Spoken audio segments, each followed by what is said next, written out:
Grande surpresa para você esse caso do Banco Master? Não, infelizmente não foi uma grande surpresa, né?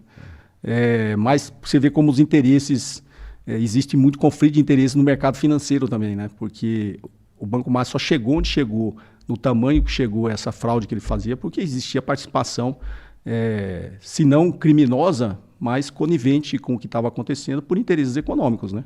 O Banco Master só conseguiu distribuir 41 bilhões em CDBs, porque ele utilizou o sistema financeiro para isso, né?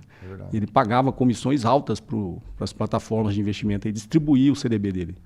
Então, de alguma forma, alguém foi conivente ou fez vistas grossas, né? Tipo, vai dar errado, mas enquanto estiver dando dinheiro, vamos participar disso. E eles tentaram dobrar a aposta, né, em algum momento. Eu vi que em algum momento desse ano, últimos 12 meses, o Ciro Nogueira tentou passar o aumento do FGC de 250 mil para R$1 milhão. Qual que é a realidade que a gente estaria vivendo se a gente tivesse R$1 milhão e assim, o rombo fosse, por exemplo, 100% do FGC? Que isso que a gente correria do sistema financeiro? Porque, na realidade, o Banco Master estava com um problema de liquidez, né? Foi identificado, inclusive, em dezembro de 2024. O Banco Central já tinha chamado o Banco Master para ele fazer uma capitalização ali, ele fazer um aporte de 2 bilhões para resolver esse risco financeiro. Foi o primeiro ponto que saiu, né? Depois saiu a tentativa de compra de parte da carteira pelo BRB, né? Exatamente, porque o Banco Master, na realidade, era uma grande pirâmide, né? O que é um intermediário financeiro? Ele capta de um lado e investe de outro, né? Ele fica intermediando entre os tomadores e os financiadores, né, de empréstimo. Na realidade, um banco comercial é isso que ele faz. Ele ganha no que a gente chama de spread. Então, um banco comercial, puramente comercial, como é o que a gente conhece, o Itaú, o Bradesco, o Caixa, Banco do Brasil, é isso que eles fazem. Só que os especialistas, quem tem instituição financeira, diz que os bancos ganham muito com o float, que é o depósito à vista. Porque os nossos depósitos à vista que está lá, se não estiver sendo remunerado, algumas fintechs aí remuneram, né, o dinheiro seu que está parado, mas na grande maioria das vezes está parado lá, quem ganha com que o dinheiro parado é o banco. Então, quando o banco é muito grande, ele tem um float muito grande, ele está sendo remunerado a taxa Selic nas reservas bancárias. Então, ele ganha muito dinheiro com isso, com a taxa de juros. Por pouco tempo, mas ele dá aquele girinho. Exatamente. E aí tem a outra via de financiamento, que é, obviamente, nós aqui, né, enquanto correntistas de banco, a gente não quer deixar o dinheiro parado. Se a gente tem muito dinheiro parado, a gente investe. E aí vem o que a gente chama no sistema financeiro de depósito a prazo. Então, o CDB, o Certificado de Depósito Bancário, é um depósito a prazo. Você fala, estou vendendo aqui CDBs, as grandes instituições geralmente vendem por menos de 100% do CDI, a média é 90%, se você é um correntista que não tem muito poder de barganha com o banco, é 85%. Né? Então, mas ali é sempre ali próximo, no máximo 100% do CDI. Então, quando as instituições as menores começam a oferecer um pouco a mais, você já tem que começar a desconfiar. Por que esse cara está oferecendo 110% do CDI? Se todos os bancos oferecem 100%. Porque ele está precisando captar. Está precisando captar. E você fala, bom, tá precisando captar, vai captar, porque do outro lado ele vai investir para ganhar mais do que os 110%. Ele vai investir em alguma coisa que vai dar mais de 110%. Ou ele vai dar crédito para clientes e cobrar mais do que isso, ganhar o spread, ou ele vai fazer investimentos que tem que casar os prazos. Porque uma intermediação financeira, quando a gente estuda uma instituição financeira, a instituição financeira faz 4 coisas básicas, né? Elas transformam as coisas. A instituição financeira transforma prazo, transforma risco, transforma magnitude de capital e transforma ativo fixo em ativo líquido. Então, o que é isso? Eu tenho, para dar um exemplo, eu tenho 1.000 investidores aqui desse lado comprando CDBs. Eu posso, de repente, emprestar só para você, que é empresário. Então, eu capto 1 milhão aqui de 1.000 investidores, empresto 1 milhão para você. Eu tenho um risco muito grande. Porque eu estou transformando os prazos desses caras que têm necessidade de liquidez aqui, estou transformando o risco de todo mundo e estou transformando para você. Então, toda instituição financeira tem um descasamento. O que a instituição financeira fica tentando administrar é esse descasamento dessas 4 funções que ele tem de transformação. O Banco Master estava fazendo uma coisa exatamente inversa. Em vez dele equalizar isso, ele estava desequalizando tudo.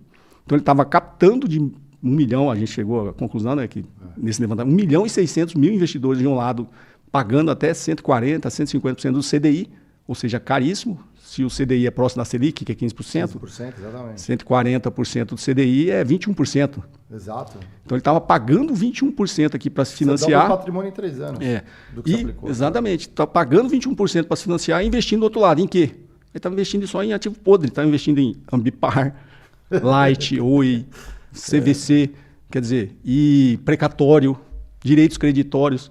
Só coisa que, primeiro... Mas precatório você rola depois, talvez não com o mesmo valor. Rola, mas lembra da questão do prazo? Ah, sim, é verdade. Os prazos estão extremamente descasados. Você tem um problema de liquidez aqui, você está totalmente descasado. Então, ele estava esgarçando o tecido bancário em cima do FGC, então.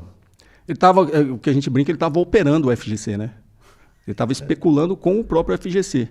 Porque as regras, agora o Banco Central já está mudando isso aí, mas as regras permitiu que ele fizesse isso, né? E voltando ao que você falou do Ciro, o que o Ciro Nogueira queria fazer?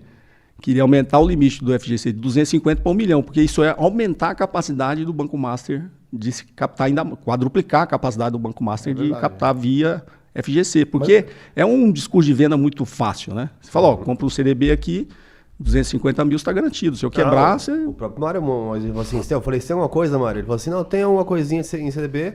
Aí eu falei assim, mas quanto você tem? Ele falou, não, tô seguro no FGC. Tô abaixo do FGC. Então, se era natural, não era uma coisa que é só a venda, mas as pessoas mesmo usam isso para se proteger, pô, normal. Sim, né? então, mas aí vamos separar as coisas, que é muito legal. Hoje, sabendo-se da prática do Banco Master, a gente fala assim, pô, aumentar isso obviamente traria, né, um rombo muito maior. Mas isso também não impede de comentar, e acho que é interessante ter o ponto de vista, sobre o quanto um investidor brasileiro está protegido, porque até onde eu sei é por instituição e CPF, certo? Sim. O que você tem, né, ali como garantido. Esse valor não é reajustado há um tempão. Então, assim, achata também o poder de investimento para quem não quer tomar risco. Ou seja, ele não jogaria contra. Não estou nem julgando seu. Você precisa ser 1 milhão, pode ser 500 mil. Assim uma tabela de imposto de renda, tudo, né? Exatamente. O ajuste das tabelas. Não deveria ter um ajuste nisso daí? Não, porque, veja bem, o Fundo Garantidor de Crédito é privado, é um fundo privado. Entre os bancos. Que é mantido pelas instituições financeiras. Isso. Então, foi um fundo criado para realmente dar uma garantia para que as instituições tivessem mais capacidade de financiamento, de captar. Porque é um seguro, é como se fosse um seguro. Ó, pode comprar o meu CDB que se eu quebrar tal. Então era um acordo das instituições financeiras criar o Fundo Garantidor de Crédito para aumentar a capacidade do sistema de captar dinheiro. Né? Administrado pelo Itaú, se não me engano, né? Todas as instituições colaboram um pouco e, se não me engano, eles têm ali um acordo entre eles que eles vão revezando ali os bancos que administram o Fundo Garantidor de Crédito. Então é uma coisa benéfica, fornece essa proteção para o pequeno investidor, mas o sistema financeiro tem interesse disso, que isso aumenta a capacidade de captar. Aí voltando de novo, né, o que o Ciro Nogueira queria é quadruplicar essa capacidade, só que ele tinha um interesse, né, que era o Banco Master, tanto que ficou conhecida como uma emenda Master, quando ele tentou passar, né, para aumentar a capacidade do Master de captar. Então, isso fornece uma proteção para o investidor. Agora, o investidor, eu costumo dizer, ele também tem a sua responsabilidade. Né? Se você é investidor, você tem que saber o que está fazendo. Eu até citei isso que aconteceu com o Banco Master, eu lembro muito do Banco Santos em 2004. Ele estava fazendo exatamente a mesma coisa. Quando começou a vender CDB a 150% do CDI, o mercado já começou a falar, o cara consegue pagar 150% do CDI, o que ele está fazendo, né, para captar tão caro assim? Se você imagina, grandes gestores, grandes bancos captam a 100, né, faz negócios do outro lado, via crédito, via investimento, via fundo, qualquer coisa. Mas tem que ter uma capacidade muito grande para fazer isso rentabilizar, né? Para você ganhar nessa equalização que você está fazendo. Qual a mágica que um banco pequeno está fazendo que os bancos grandes não conseguem fazer, né? Os caras, teoricamente, com muito mais experiência, muito mais capacidade, inclusive de avaliar risco, não está fazendo. Então, o sistema financeiro sabia que o Banco Master estava com um problema e ia ter um problema muito grande lá na frente.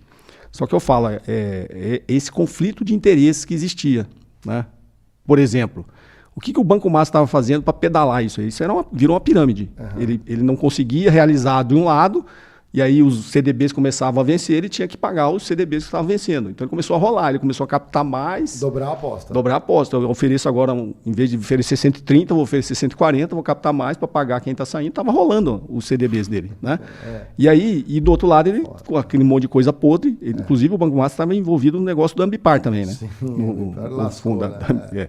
Então ele estava fazendo tudo errado. O mercado sabia disso. Só que para ele conseguir fazer, como esse lado estava podre, ele só conseguia ficar rolando esse lado do financiamento, ele precisava do sistema financeiro para ele. O Banco Master não tinha capilaridade, nem capacidade, nem força de vendas para fazer isso. Então, quando a gente pega agora, os 41 bilhões, 35 bilhões foi distribuído pela XP e 6 bilhões pelo BTG. Agora, por que esses bancos estavam distribuindo esse produto, sabendo que tinha algum problema? Porque eles ganhavam dinheiro com isso. É lógico, são comissionados. A média das grandes instituições pagavam 0,5% de comissão na distribuição do CDB. O Banco Master pagava 4%. Que? Ou seja, 8 vezes mais do que os outros. Então, obviamente, a XP e o BTG falou, pô, melhor distribuir o CDB do Master, vou ganhar 4%. Lógico. E aí usou toda a sua capilaridade e sua base de cliente para distribuir esse 41 bilhões em CDB do Banco Master. Então, é um conflito de interesse, concorda? Eles sabiam que aqui, não é? Qualquer analista de banco via olhar e falar, tem algum problema. Mas também calçado nesse negócio do FGC. Bom, vamos distribuir, qualquer coisa tem o FGC, né? A gente fala para os clientes que está protegido e tal. Só que é você utilizar do próprio sistema e das próprias garantias que o sistema dá para proteger o sistema para sabotar o sistema, né? Você está ali tentando sabotar o sistema. Então, essa é uma parte ruim do negócio, só que ele estava usando, digamos, o mercado privado para fazer essa distribuição. E do outro lado, a parte mais perversa, eu acho, de tudo que aconteceu, que ele começou a utilizar o lado público, que ele distribuiu muito, e aí, sem garantia do FGC, são as letras financeiras, né? Que as letras financeiras é um CDB turbinado. Você pode vender letra financeira de milhões, né? Só que ele não tem a cobertura da FGC. Então ele começou a vender letra financeira para os fundos de pensão, fundo de previdência. E aí ele utilizou a sua rede política para fazer isso, né? Então são 3 estados... Rio de Janeiro, né, se não me engano, tem os servidores públicos. Então 3 estados e 15 municípios. Nossa. Os fundos de previdência de 3 estados e 15 municípios estavam comprando esses produtos do Master, que nesse caso perderam dinheiro, porque não tem garantia. O banco ser liquidado é uma coisa, né? Agora o patrimônio do banco, o governo que vai administrar, ele vai encaixar como? O Banco Central, quando ele faz a liquidação, como o próprio nome diz, ele vai apurar o que o banco tem e vai liquidar para pagar os credores, né? Muito provavelmente, como ele tinha muita coisa podre, né? Precatório, direito creditório, investimento nesses fundos aí que... A Fazenda que comprou por 100 milhões e usou como 1 bilhão, lembra que eu falei com você da outra vez ainda? Tinha um ativo que eles pegaram, compraram por, vale 100 milhões. Aí descobriram alguma coisa, agora vale 1 bi. E colocaram no...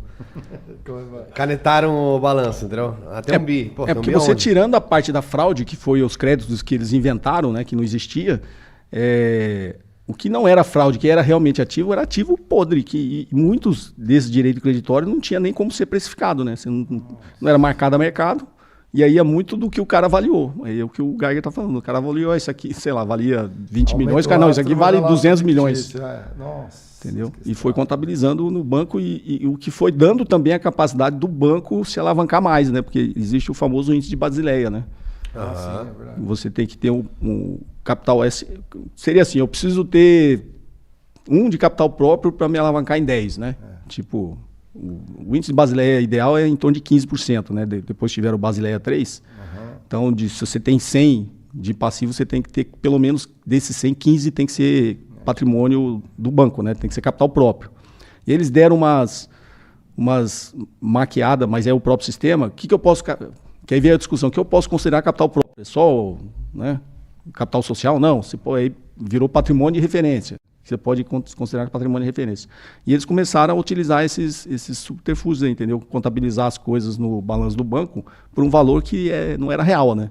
Justamente para aumentar o patrimônio de referência para ele poder se alavancar ainda mais. Isso aí que tá. O Banco Master ele não é um banco novo, né? Como alguns bancos que entraram na era digital. Se não me engano, ele é até antecessor da era digital dos bancos. E ele focava em determinados produtos. Em que momento que o cara que fala assim, pô, só o fato de já ter um banco. Aqui no Brasil é difícil um banco quebrar. É difícil. Só o fato de ter um banco, operar um banco, mirando bem o mercado, montando, como bem o professor comentou, né, uma frente de vendas, identificando oportunidades e tudo mais. Não sei se sofreu uma ameaça, mas o que faz o cara falar assim, agora eu vou pisar no acelerador, quebrando todos os limites legais, entrando para o crime? Porque para virar uma instituição financeira, né, sair da legalidade, é assim, é tomada de decisão. É ganância e problema de caráter mesmo, né? Esse cara é um picareta, né? Por tudo que veio à tona agora que ele fez, ele era um picareta, né? E gostava de ostentar, né?